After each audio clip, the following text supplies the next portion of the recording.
Meu nome é João, e eu cresci na pequena cidade no interior do Brasil.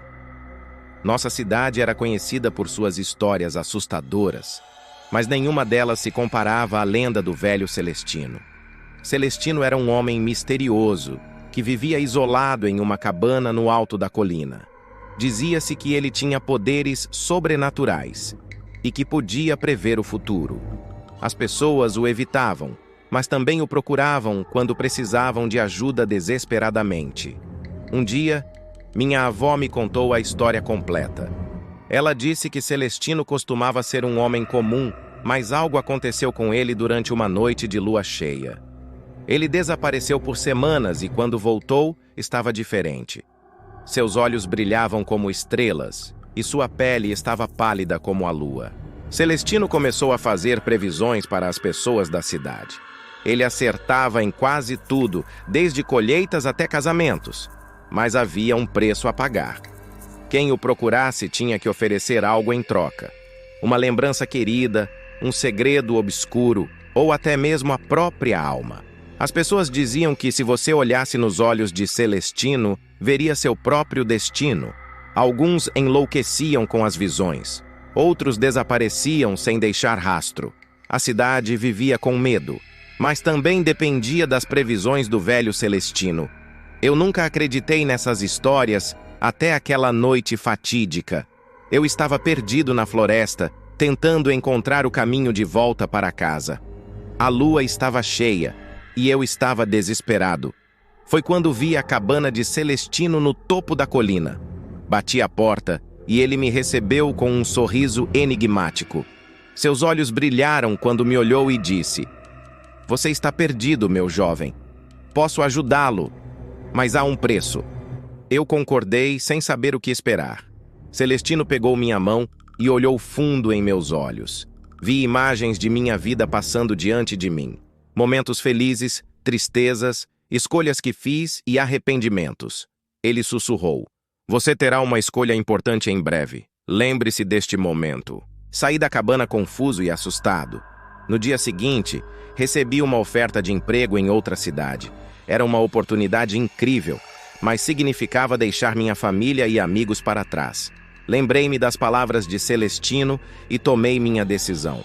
Aceitei o emprego e parti. Desde então, nunca mais vi o velho Celestino, mas suas palavras ecoam em minha mente. A lenda continua viva em São Sebastião. As pessoas ainda procuram Celestino em busca de respostas, mas poucos retornam. Se você algum dia se perder na floresta, tome cuidado ao bater a porta da cabana no topo da colina. O velho Celestino pode estar esperando por você.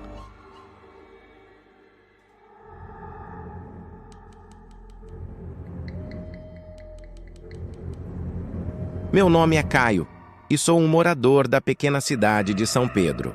Há muitos anos, nossa cidade era conhecida por uma lenda urbana assustadora que passava de geração em geração.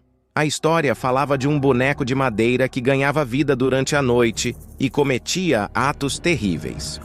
O boneco era chamado de Pedrinho e diziam que ele tinha sido criado por um carpinteiro solitário que vivia nos arredores da cidade.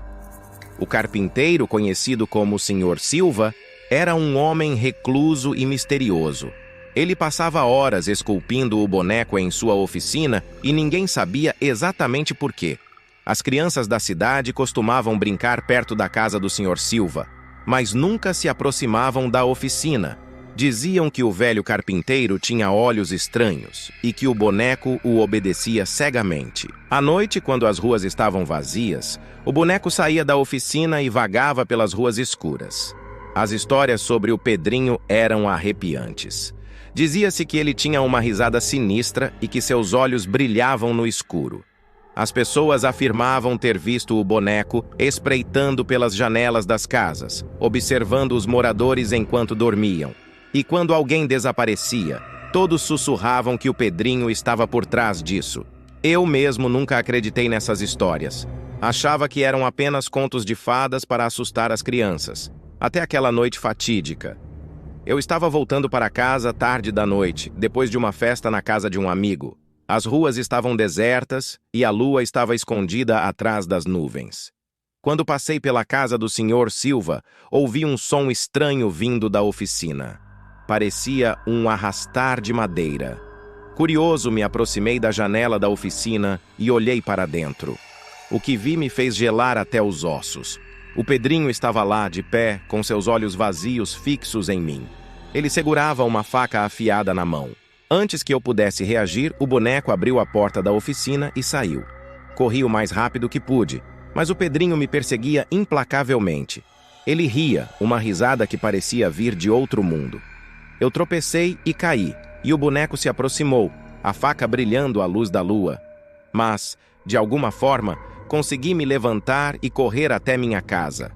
Tranquei todas as portas e janelas, mas ainda podia ouvir o Pedrinho lá fora, arranhando a madeira.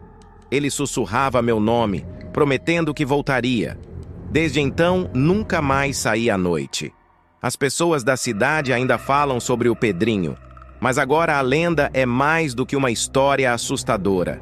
É uma realidade que assombra nossos sonhos e nos faz olhar por cima do ombro a cada passo que damos. Se você vier a São Pedro, tome cuidado. O Pedrinho ainda está lá, esperando nas sombras, pronto para atacar qualquer um que se atreva a cruzar seu caminho.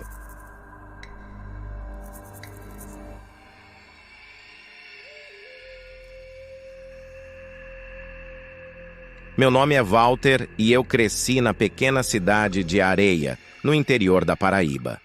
Na nossa comunidade, uma história sombria sempre ecoou pelos cantos mais escuros das conversas noturnas. Há décadas, um antigo casarão abandonado no centro da cidade era o epicentro de rumores e lendas macabras. Dizia-se que a casa estava assombrada por uma presença maligna, uma entidade que se alimentava do medo e da agonia dos que se aventuravam a entrar. Eu e meus amigos, cheios de coragem juvenil e céticos em relação às histórias sobrenaturais, decidimos desafiar o destino e explorar a casa amaldiçoada. Em uma noite quente de verão, armados apenas com lanternas e coragem fingida, adentramos os portões enferrujados da mansão. Assim que nossos pés tocaram o chão empoeirado do casarão, uma sensação de opressão nos envolveu. Cada rangido do assoalho parecia um suspiro dos espíritos atormentados que habitavam o local. Enquanto explorávamos os corredores escuros e os cômodos abandonados, nossos nervos estavam à flor da pele. Sombras dançavam ao nosso redor, brincando com nossa sanidade e alimentando nossos medos mais profundos. Foi então que ouvimos um choro angustiante ecoando pelos corredores vazios. Nossos corações congelaram de terror enquanto nos virávamos para fugir, apenas para descobrir que a porta pela qual entramos estava selada, como se tivesse sido trancada por mãos invisíveis. Em pânico, corremos pelos corredores, cada passo ecoando como um eco assustador. Nossas vozes suplicantes foram engolidas pelo vazio da mansão, enquanto a sensação de que algo sinistro nos observava crescia a cada instante. Finalmente, após uma eternidade de terror, encontramos a saída. Corremos para longe daquela casa amaldiçoada, nossos corações ainda martelando em nossos peitos e nossas mentes assombradas pelas visões que testemunhamos. Desde então, a história da noite em que desafiamos os limites do sobrenatural se tornou parte do folclore de nossa cidade, um lembrete sombrio de que, às vezes, é melhor deixar os mistérios ocultos permanecerem assim.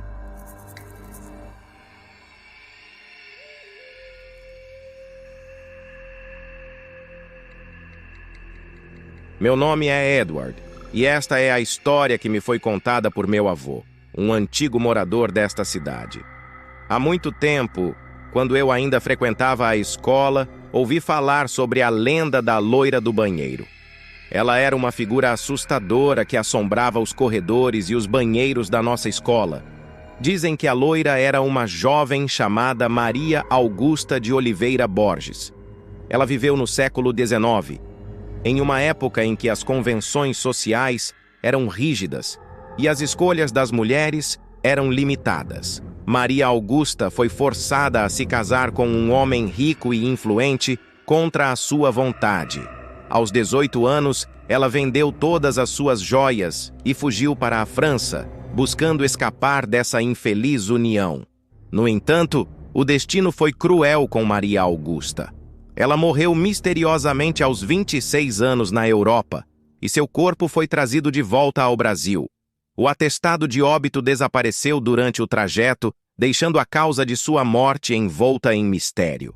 Seu corpo foi velado e enterrado na mansão da família, que mais tarde se transformou na Escola Estadual Conselheiro Rodrigues Alves. Desde então, os estudantes relatam encontros assustadores com o espírito de Maria Augusta. Ela aparece nos banheiros, trajando uma camisola branca, com as narinas e orelhas tampadas com algodão. Seu olhar é pálido e ameaçador. Dizem que, para invocá-la, é preciso realizar um ritual, como dar chutes no vaso sanitário e chamá-la 3 vezes na frente do espelho.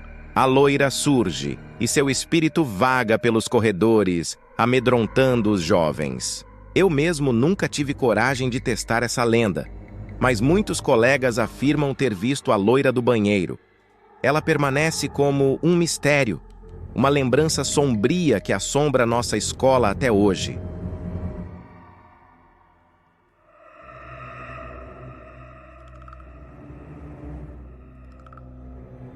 Era uma noite escura e chuvosa, e eu estava dirigindo sozinho por uma estrada deserta.